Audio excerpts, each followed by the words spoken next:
이제 드디어 룻기 4장으로 다 왔어요. 앞으로 몇 번 남았는지 모르겠어요. 이제 정반을 향해서 가는데 이제 드디어 보아스가 일하기 시작합니다. 이제 룻은 역사의 배후에 사라지고 이제 보아스가 일을 하기 시작하는데요. 보아스가 그 타작 마당에서 룻의 파격적인 청혼을 받아들이죠. 그리고 자신이 나오미의 기업을 물러주고 또 더 나아가서 룻과의 계대 혼인까지 해주겠다 약속을 합니다.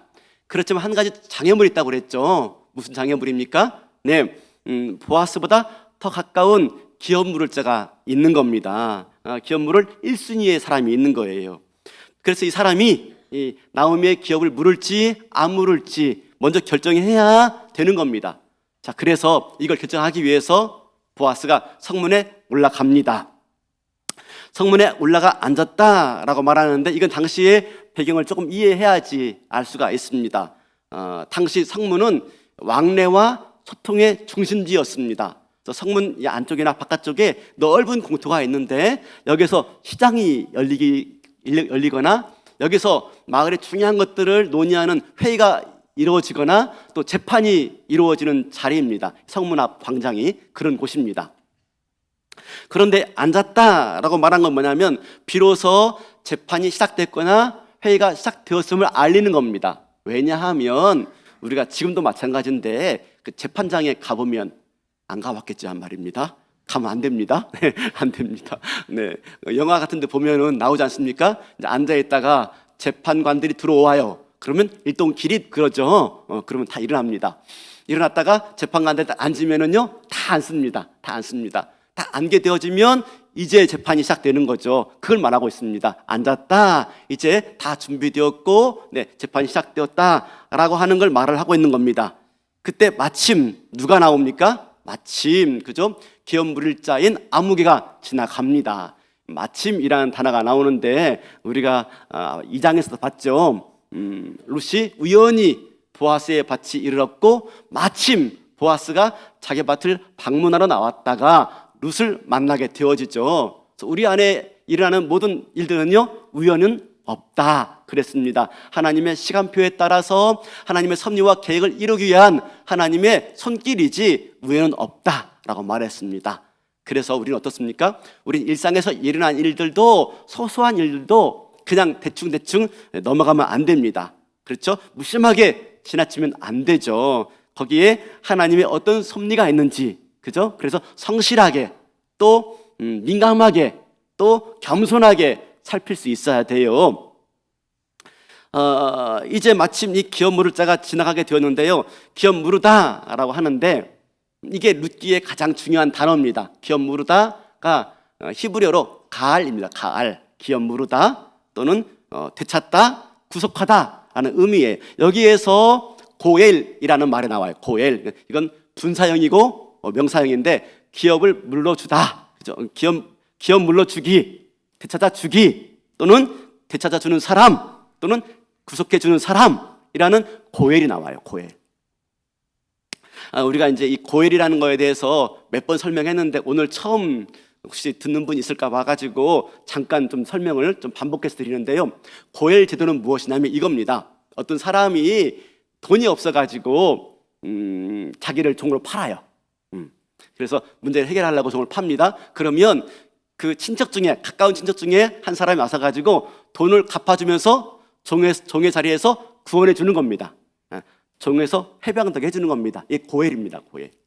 그뿐만 아니라 종이 아니라 돈이 없어가지고 자기 밭을 팔았어요. 자기 땅을 팔았어요. 그때 친척 중에 가까운 사람이 내가 고엘 해줄게 라고 해서 판 땅을 다시 값주고 되찾아 주는 것을 고엘이라고 합니다.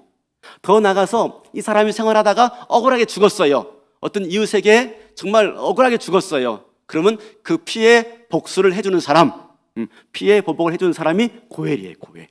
아시겠죠? 이렇게 고엘 제도가 있습니다. 근데 오늘 그 고엘, 가장 첫 번째 고엘 되는 그 사람이 지나가는 거예요. 그때 룻이 그 사람을 향해서 뭐라고 부릅니까? 뭐라고 불렀죠? 아무개요 라고 부르고 있어요. 아무개요. 그 우리 개역 개정판 외에 뭐 현대인의 성경, 뭐 우리말 성경, 뭐 새번역에 보면요, 여보게 또는 이보시오라는 말로 바꿔서 번역했어요. 근데 그건 정확한 번역이 아닙니다. 저는 이게 맞다고 생각해요. 아무개요. 그러니까 분명히 먼저 아무개요라고 한 것은 보아스가 그렇게 부른 게 아닙니다. 보아스는 분명히 불렀어요. 그 사람 이름을 알고 불렀지만 지금 성경에서 아무개라고 바꾸고 있는 거예요. 그죠? 네, 이 아무개요라는 것은 뭐냐면 히브리어로요, 펠로니 알모니예요. 펠로니 알모니 무슨 뜻인지 모르겠지만 약간 워드플레이가 있습니다. 뭐냐면 불특정한 장소나 사람을 의미할 때 쓰는 단어예요. 무슨 말이냐면 이름을 대고 싶지 않거나 이름을 댈 수 없는 장소나 사람을 지칭할 때 쓰는 단어가 펠로니 알모니입니다. 그러면 왜 이렇게 이 고해를 기어무르 사람을 아무개요라고 호칭하고 그렇게 표현했을까 하는 겁니다. 그게 오늘 설교의 주제인데요. 결론이니까 나중에 말하도록 하고요. 일단 순서 따라서 그 다음 보겠습니다. 이제 그렇게 하고 어떡합니까? 그 사람 불러 앉히고 성읍에 10명의 장로를 불러 세웁니다. 초청합니다. 장로는 뭐냐면 당시 그 사회의 지도층 인사들입니다. 이분들이 재판도 담당하고 또 증인 역할도 하고 또 재판관의 역할도 합니다. 근데 왜 10명이냐? 10명은 어떤 뜻이냐면 10명은 모든 걸 대표하는 숫자입니다. 모든 걸 대표하는 숫자. 여러분 10계명 아시죠? 10계명의 계명이 몇 개죠? 10개죠. 예, 혹시 졸고 계실 것 같아가지고 10계명이 몇 계명, 그죠? 왜 10계명입니까? 예, 열은 모든 걸 대표합니다. 꼭 10개만 아니라 하나님의 모든 법을 대표해서 이렇게 10개를 지키라 라고 하는 거예요. 이스라엘 백성들이 애굽에 나올 때 재앙에 몇 가지 재앙 내렸죠? 10재앙, 10재앙, 그죠? 이 10재앙도 마찬가지. 꼭 10개가 아니라 10개는 모든 재앙을 대표하는 겁니다. 그러니까 이스라엘이 나올 때 애굽에 하나님의 모든 재앙이 임했다.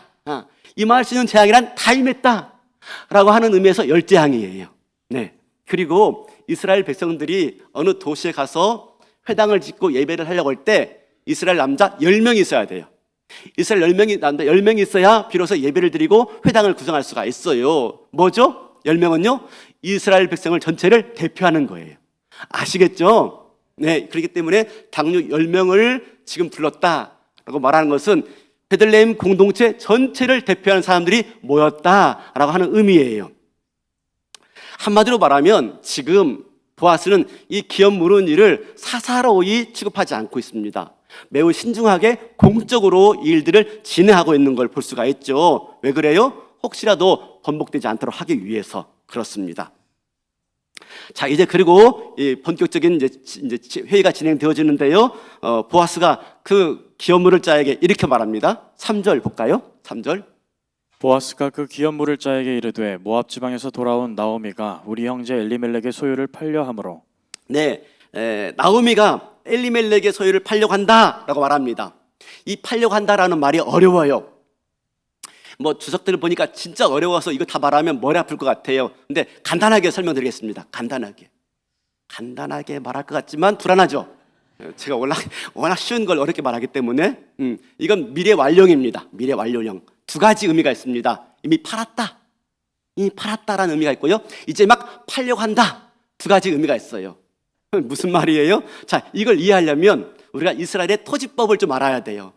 아이고, 대한민국의 토지법도 모르겠는데, 그죠? 이스라엘 토지법까지 좀 우리가 룻기를 이해하기 위해서 조금 설명드리겠습니다. 이스라엘이 가나안 땅에 들어갔을 때 그 가나안 땅은 하나님이 이스라엘 백성들에게 주신 땅입니다. 하나님의 땅입니다. 그래서 가나안 땅에 들어가서 정복해서 땅을 차지하는데 철저하게 하나님이 지파별로 땅을 다 분배해 줘요. 너는 이 집 여기 가서, 너희 지파는 여기 가서 살고, 너희 지파는 여기 가서 살고 분배해 줍니다. 그래서 어떻습니까? 원칙적으로 이 가나안 땅은 사고 팔 수가 없습니다. 왜요? 하나님이 주신 땅이기 때문에. 그런데 이런 땅이기 때문에 하나님의 소유이기 때문에 땅을 파고 팔 수가 없어요. 근데 어떤 연유를 인해서 아까 말한 것처럼 땅을 판 거예요. 너무 가난해가지고 땅을 판 거예요.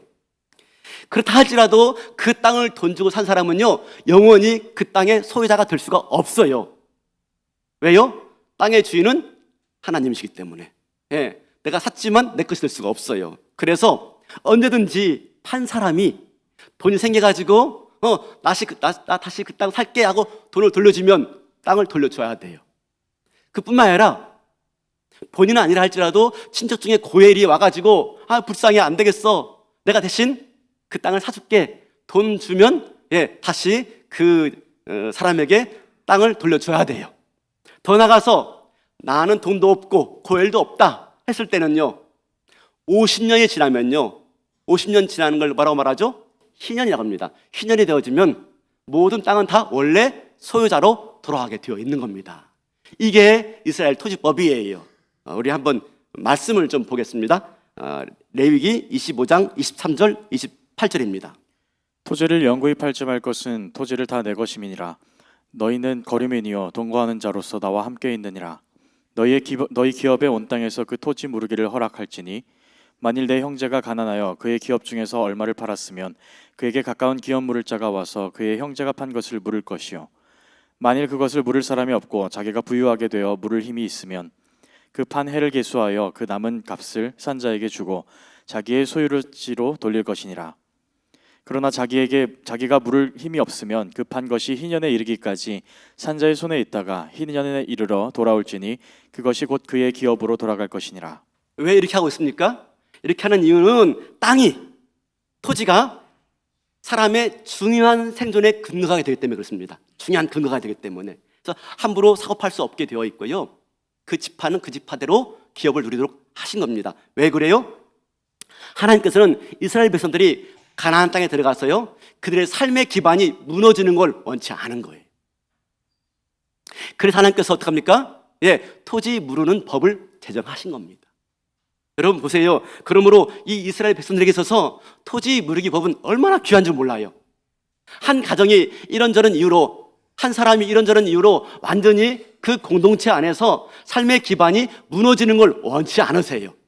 그래서 고엘 제도를 만들고요, 율법을 만들고요, 고엘들을 허락하시고요, 그 법을 유지할 수 있도록 하나님이 존재해 계시는 거예요. 생각해 보세요. 고엘 법이 있어요. 그리고 고엘들이 있어요. 그리고 그걸 허락하신 하나님이 있는 땅이에요. 그런 곳에서 살아가는 이스라엘 백성들 어떻습니까? 그들에게는요, 영원히 잃어버릴 희망이 없는 겁니다. 아니, 영원히 희망을 잃어버리지 않는 거예요. 어떤 순간에든지 다시 희망을 찾을 수 있는 공동체가 바로 이스라엘 공동체예요. 하나님이 얼마나 한 사람 한 사람의 생명과 삶을 귀히 여기시는지를 우리가 볼 수가 있죠. 자, 그런데 이게 이스라엘 공동체가 가나안 땅에 살아갈 삶의 원리인데요, 엘리멜렉과 나오미는 베들레헴에 기근이 들었을 때 10년 전에 그 땅을 팔아먹고 갔어요. 그죠? 다시 돌아왔지만 땅이 이미 없죠. 팔았기 때문에 없습니다. 아직 50년 되려면 한참 멀었어요. 10년밖에 안 지났습니다. 그죠? 그러면 이미 땅에 팔렸습니다. 그러면 그 땅은 누구의 소유일까요? 그 땅은 누구의 소유예요? 지금 듣고 계시죠? 눈 뜨고 주무시는 거 아니시죠? 그죠? 그 땅은 여전히 소유권은 누구한테 있습니까? 엘리멜렉한테 있는 거죠. 엘리멜렉한테. 여전히 소유권은 엘리멜렉한테 있습니다. 왜? 사고 팔 수 없으니까. 그렇지만 소유권은 엘리멜렉한테 있지만, 나오미한테 있지만 그 땅을 사용할 수는 없어요. 팔았으니까. 소유권은 가지고 있지만 사용권이 없는 상황이에요. 그죠? 그래서 어떡합니까? 이미 팔렸습니다. 근데 팔려고 한다. 무슨 말이죠? 이제 누군가가 이 나오미의 기업을 기업무름 해주지 않으면 그 땅을 영원히 소유할 수가 없는 겁니다. 그러니까 팔려고 한다. 지금 누구 손에 넘어갈 지경이 되었다라고 하는 걸 의미하고 있는 겁니다. 그죠? 이런 상황에서 이 땅을 되찾아주고, 그죠? 이 기업을 지켜줄 수 있는 사람이 누구라고 말하고 있습니까? 기업 물을 자, 고엘, 아무개, 너야 라고 말을 하고 있는 겁니다. 네가 지금 그 책임이 있어 라고 보아스가 말을 하고 있는 것이죠. 이런 보아스의 제안에 아무개는요, 처음에 제안에 수용합니다. 내가 기업 물을게 라고 합니다. 근데요, 그 마음이 바뀌어요. 오케이, 내가 기업 물을게 했던 사람 마음이 바뀌어요. 왜 바뀌냐면 보아스가 한마디를 더 첨가한 거예요. 무슨 말을 했을까? 5절 볼까요? 5절. 보아스가 이르되 내가 나오미의 손에서 그 밭을 사는 날에 곧 죽은 자의 아내 모압 여인 룻에게서 사서 그 죽은 자의 기업을 그의 이름으로 세워야 할지니라 하니. 네, 이 무슨 말이에요? 지금 나오미의 손에서 밭을 살 뿐만 아니라 그 며느리인 모압 여인 룻에게까지도 밭을 사야 된다라고 말합니다. 여러분, 이게 이해가 안 돼요. 그죠? 원래 땅은 남자에게만 상속되어집니다. 여자에게 상속되지 않습니다. 그렇기 때문에 이게 무슨 나오미의 땅이 또 룻의 땅이 되어지고 헷갈리죠. 그럴 수가 없죠. 며느리에게 땅이 물려갑니까? 그럴 수가 없습니다. 이게 무슨 말이냐? 무슨 말이냐면요, 그 땅만 기업 물을 게 아니라 룻이란 여인의 후손까지도 기업 물러줘야 된다 하는 말입니다. 땅만 기업 물어줄 게 아니라 룻이란 여인과 계대 혼인을 통해서 룻의 기업까지도 물려줘야 된다라고 하는 말이에요. 여러분, 우리가 이 말씀에 대해서요, 좀 살펴볼 텐데, 단순하게 나오미의 땅만 기업 물어줄 게 아니라 룻과 계대 결혼해서 룻의 엘리멜렉의 가문을 다시 회복시켜줘야 된다 하는 말씀이에요. 이 말에 대해서 이 기업 물을 자가 뭐라고 답변합니까? 6절 볼까요? 이렇게 말합니다. 그 기업 물을 자가 이르되 나는 내 기업에 손해가 있을까 하여 나를 위하여 물으지 못하노니 내가 물을 것을 내가 물으라 나는 물으지 못하겠노라 하는지라. 네, 이 고엘이요 뭐라고 말합니까? 나 안 해. 왜 그렇죠? 자기에게 손해가 있을까 하여. 자기 기업에 손해가 생기는 걸 지금 보고 있는 거예요. 그래서 하고 있는 거예요. 사실 처음에 기업 물으라 했을 때는요, 나름대로 이 아무개가 계산이 다 있었습니다. 어떤 계산이 있었어요? 소유권 사가지고 나오미 돌려줍니다. 그러면 나오미가 살아있는 동안에는요, 그 땅에 나오는 소출로 인해서 나오미와 룻이 먹고 살 거예요. 근데 나오미와 룻이 먹고 살아봤자 얼마나 먹겠습니까? 그죠? 그러다가 나오미가 나이가 많아요, 지금. 그죠? 그리고 나오미가 어떤 사람과 결혼해가지고 애를 낳을 수 있는 가능성도 없어요. 그러면 나오미가 죽으면 그 땅은 누구 땅이 됩니까? 예, 자기 땅이 되는 거죠. 자기 땅이 되는 거죠. 그런데 생각해 보세요. 그렇기 때문에 지금 당장 이 땅을 사주는 게 그렇게 큰 손해가 아니에요. 나오미가 죽으면 다시 내 땅 될 거니까 고민할 게 없어요. 그런데 룻과 계대 결혼까지 한다면, 룻이 있는 기업까지도 물려주려고 한다면 어떤 문제 생깁니까? 룻과 결혼해서 아기를 낳았어요. 이 기업 물을 자가요, 룻과 결혼해서 아기를 낳았어요. 그래서 끊어진 엘리멜렉의 가문을 이어주는 것입니다. 그러면 후손이 생겼어요. 후손이. 그러면 기업 물려준 그 땅은요, 누구의 땅이 됩니까? 그 후손의 땅이 되고 마는 겁니다. 내 기업이 되지 않아요. 그 후손이 이어지기 때문에 그 후손의 땅에 되어지고 마는 겁니다. 그러면요, 그만큼 나에게 손해가 있는 거, 손해가. 아니, 설령 이 사람이 룻과 결혼하지 않는다 하더라도 다른 사람이, 보아스가 예를 들어서 룻과 결혼한다 했을 때 결혼해서 아기를 낳았어요. 룻의 후손이 생겼어요. 그러면 기업으로 준 이 아무개의 땅이요, 그 후손으로 물려가고 마는 것입니다. 그러면 자기 손해예요, 손해가 아니에요? 손해가 되고 마는 겁니다. 자기께 되지 못해요. 그렇기 때문에 뭐라고 말합니까? 나는 못하겠노라. 나오미의 기업만 물려주는 건 오케이 하겠다는 겁니다. 왜? 큰 손해가 아니에요. 그런데 룻과 계대 결혼해서 후손을 이어주게 되어지면은요, 물려주었던 그 땅이 그 후손의 것이 되어지고 말기 때문에, 영원히 내 것이 되지 않기 때문에 나는 그리하지 못하겠다, 나는 그 손해를 감당하지 않겠다라고 말을 하고 있는 것이죠. 이 아무개가요, 계산이 빨라요. 현실적으로 판단하고 있는 것이죠. 그러면 우리가 한 가지 질문할 게 있어요. 왜 여기서 보아스가 기업 물음과 계대 결혼을 같이 취급하고 있는가 하는 겁니다. 여러분, 기업 물음은요, 형제나 친척들에게 해당되는 겁니다. 계대 결혼은 형제끼리 안에서만 해당되는 거예요. 형이 결혼했는데 자식이 없이 죽었어요. 동생이 형수한테 결혼해가지고 장가 들어서 아기를 낳아주어서 그 가문을 이어가도록 해주는 것이 계대 결혼입니다. 이들은요, 지금 형제가 아니에요. 친척이에요, 친척. 그렇지만 보아스가 생각할 때 정말 이 가정에, 룻과 나오미의 이 가정에 진정한 안식은요, 진정한 기업 물음은요, 뭐죠? 후손까지 만들어주는 것이 진정한 기업 물음이다 라고 보고 있는 겁니다. 그래서 기업 물음 고엘만 제시하고 있는 게 아니라 계대 결혼까지 제시하고 있는 거예요. 무슨 말씀이죠? 지금 보아스는요, 기업 물음만 말하고 있는 게 아니라 계대 결혼까지 해 주어야 된다라고 말하고 있는 것이죠. 그 이유가 무엇입니까? 여러분, 그 이유는요, 법 정신이 같아요. 기업 물음이나 계대 결혼이나 그게 정신이 같아요. 뭐죠? 한 가정이 어려움 때문에 공동체 안에서 사라지는 걸 방지하고 싶은 겁니다. 한 가정이 이런저런 문제로 인해서 자식이 없거나 이런 문제로 인해서 그 가문이 사라지고 그 가문이 괴멸되는 것을 막기 위해서 만들어진 법이 뭡니까? 그게 기업 물음이고 계대 혼인이에요. 법 정신이 같아요. 그래서 이걸 동시에 나오미가 룻에게 요청했고, 보아스도 그래, 기업도 물어주고 내가 계대 결혼도 해줄게 라고 약속하고 있는 겁니다.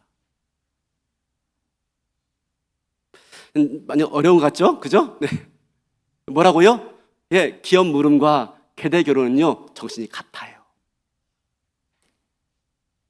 왜 우리 너무 지금 막 조용하시 그러는데요, 우리 마트에 가면은요, 마트에 가면 하나짜리 팔지만 또 어느 매대에 가면은 1+1 있죠? 1+1 그겁니다. 이해되십니까? 1+1. 물론 물건 달라요. 물건 다르지만 이게 한 쌍으로 같이 취급될 수 있는 그런 종류의 법이다라고 하고 있는 겁니다. 보아스는요, 율법에 대해서 문자적으로 보고 있는 게 아니라 그 율법의 정신이 무엇이냐, 그 율법의 의미가 무엇이냐를 보고 있는 거예요. 문자적으로 보고 있는 게 아니에요. 그러니까 그 율법의 동기가 무엇이냐, 동기의 차원에서 말씀을 보고 있는 것이죠. 여러분, 이런 해석이 보아스에게만 있는 게 아니에요. 이런 해석이 신학에 넘어오면 확실하게 드러납니다. 누구죠? 예수님. 너희는 형제를 살인하지 말라 하였으나 형제를 보고 미워한 자마다 이미 살인한 자니. 살인과 미움은 다르죠. 근데 예수님 같이 보고 있어요. 뭐죠? 동기가 같다는 거, 동기가. 살인이나 미움이나 동기가 같다는 거예요. 너희는 간음하지 말라 하였지만 내가 말하오니 여인을 보고 음욕을 품는 자마다 이미 간음하였느니라. 간음과 음욕은 다르죠. 그죠? 우리 음욕 품었다고 감옥 가면 다 감옥 가죠. 그죠? 저도 갔을 거예요, 아마. 그죠? 근데 동기가 뭐냐? 동기가 뭐냐? 그죠? 예수님 같이 보고 있다는 것입니다. 보아스가 지금 그렇게 보고 있는 거예요. 이 가정을 살릴 수 있는 법이 고엘이고, 이 가정을 회복시킬 수 있는 법이 바로 계대 혼이라는 것입니다. 그래서 이 두 가지를 동시에 제시하고 있는 거예요. 그렇죠? 사랑하는 성도 여러분, 우리도 하나님 말씀을 대할 때 그렇게 봐야 돼요. 문자적으로만 대할 게 아니라 동기가 뭐냐, 동기가. 하나님이 그렇게 말씀하신 이유가 뭐냐. 오늘도 저와 여러분 가운데 삶에 많은 일들이 있습니다. 지난주에도 성도들 대할 때 삶에 이런저런 문제가 많았어요. 그 문제들 대할 때 여러분, 우연히 나에게 그런 문제가 오는 거 아닙니다. 봤죠? 우연이 아닙니다. 어떤 문제가 발생하고 어떤 일들이 발생할 수 있어요. 그러나 그 배후에 하나님의 어떤 동기가 있느냐 하는 걸 발견해야죠. 어떤 일 때문에, 어떤 이유 때문에 그런 일들이 나에게 주어지느냐, 그 동기를 살피는 게 중요한 겁니다. 그냥 그 일에 액면을 보고 실망하거나 자살할 게 아닌 것이죠. 그럼 어떤 동기로 하나님 우리에게 이런저런 일들을 허락하십니까? 그 동기가 무엇입니까? 우리 에레미야 29장 11절이에요. 여호와의 말씀이니라. 너희를 향한 나의 생각을 내가 아나니 평안이요 재앙이 아니니라. 너희에게 미래와 희망을 주는 것이니라. 뭐라고요? 재앙이 아니랍니다. 우리는요, 왜 하나님 나한테 재앙을 베풀어 주시지? 난 이거 원하지 않는 것인데 라고 말하지만 하나님의 그 일들의, 많은 수많은 일들의 동기가 뭐라고요? 재앙이 아니랍니다. 평안이래, 평안. 같은 일 당해도요, 같은 말씀을 듣더라도요, 하나님이 어떤 동기로, 어떤 마음 가지고 그 일들을 허락해 줬는지 우리가 해석할 수 있어야 된다라고 하는 것입니다. 재앙이 아닙니다, 여러분. 어떤 슬픈 일이 있습니까? 어떤 아픈 일이 있습니까? 왜 나한테 이런 일들이 생각되시지만 말입니다. 그 이면에는 뭐가 있다고요? 하나님의 평안. 우리를 향한 하나님의 행복한 계획이 있는 줄 믿으시기 바랍니다. 그거예요, 그거. 그런데 이 아무개의 마음은요, 그 얘기를 듣자 어떻게 반응했어요? 6절에 보니까 내 기업에 손해가 있을게 하여. 자기에게 손해가 있을게 하여. 하나님의 동기가 무엇인지를 발견하지 않아요. 오로지 그저 나에게 손해가 있을 것인가. 하나님이 왜 일들한테 허락했는지 궁극적으로 행복인데 손해만 따지고 있는 거예요. 6절에 보니까요, 나와 있네요. 안 지우고. 대단하십니다. 그죠? 어떻게 말할 줄 알고. 6절 보세요. 여기에 나가 몇 번 있는지. 나는 내 기업에 나를 위하여 내가 물으리라. 나는 한 절에요. 나가 무려 6번 나오고 있어요. 이 사람은 자기밖에 몰라요. 자기밖에. 나한테 손해가 되느냐 안 되느냐, 나한테 유리한가 유리하지 않는가, 그거밖에 없어요. 그거밖에. 자기만 생각해요. 자, 이제 이 시점에서 왜 이 사람의 이름을 아무개라고 말을 했느냐 하는 겁니다. 이 시점에서요.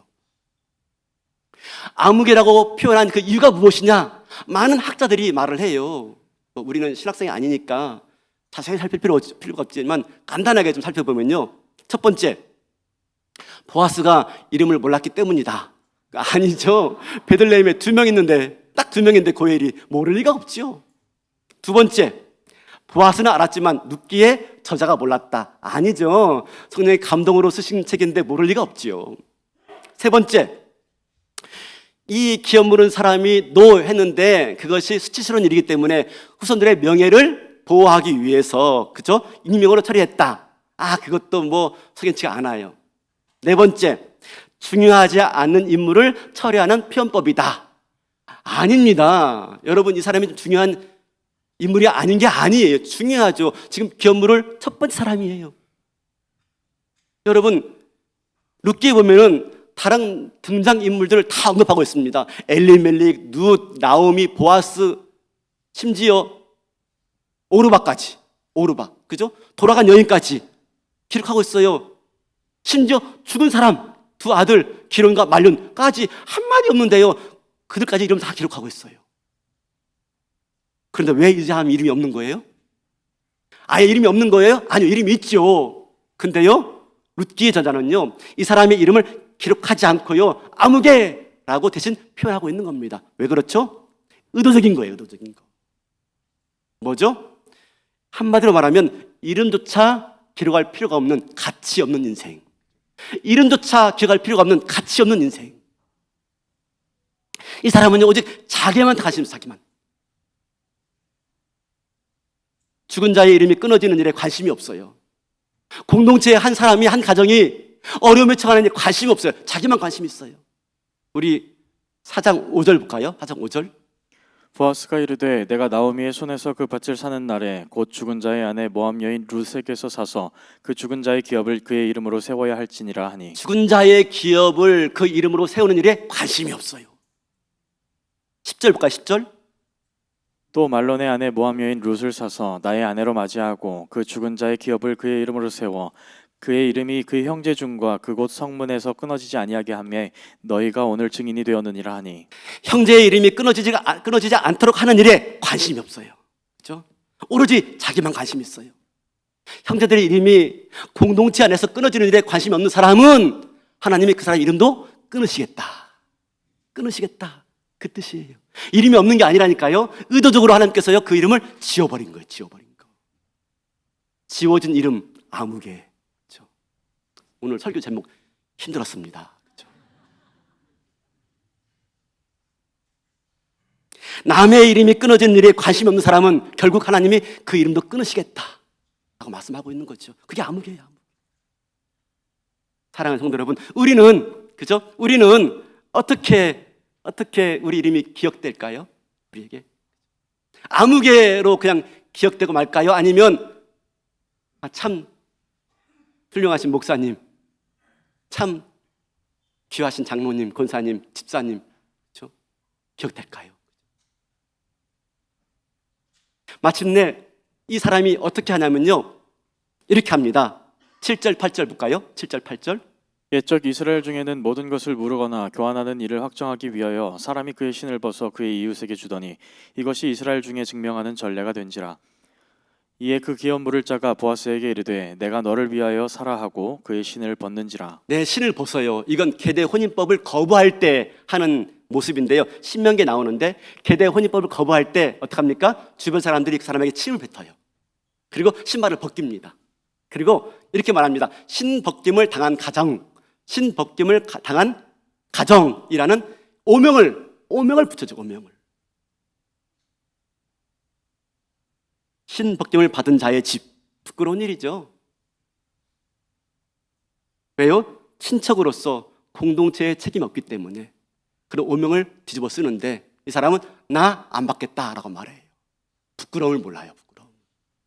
오로지 뭐만 있어요? 나에게 유리한가, 나에게 불리한가, 나에게 손해가 되는가, 나한테 유리한가, 그거밖에 없어요. 자기 자신밖에 없어요. 하나님이 그런 사람의 이름은요 기억하지 않으시겠다라고 말씀하고 있는 거예요. 그에 비해서 보아스는요 몰랐을까요? 알았죠. 알았지만 그는 그 손해보는 일을 감수하고 있어요. 왜요? 더 나은 가치 때문에, 더 나은 의미 때문에 그 일을 감수하고 있어요.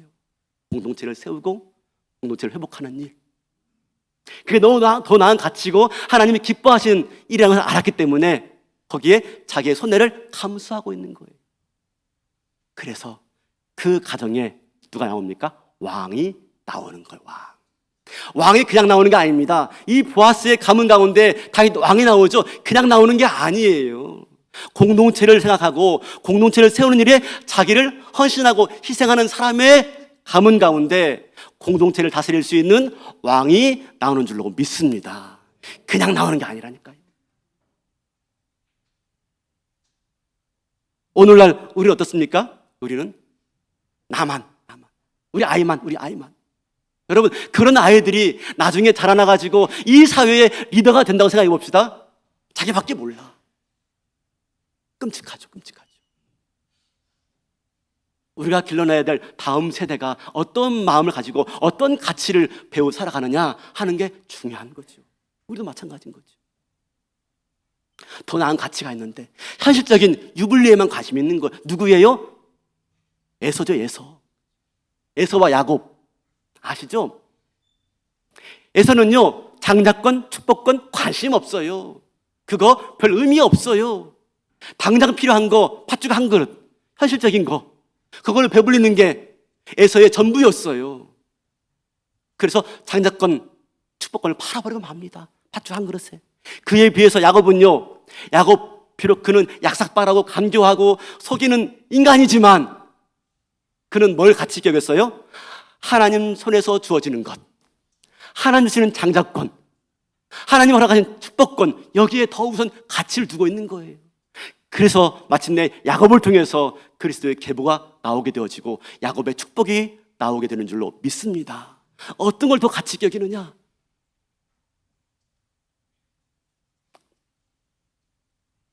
마침내 그래서 이 기회는요 기업 물을 자에게도 있었어요. 첫 번째 고엘에게 있었어요. 근데 그걸 잃어버리고 말았죠.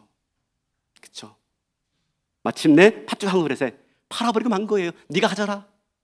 근데 그 속에 다윗이 나오고 그 속에 그리스도가 나올 줄 누가 알았어요? 누가?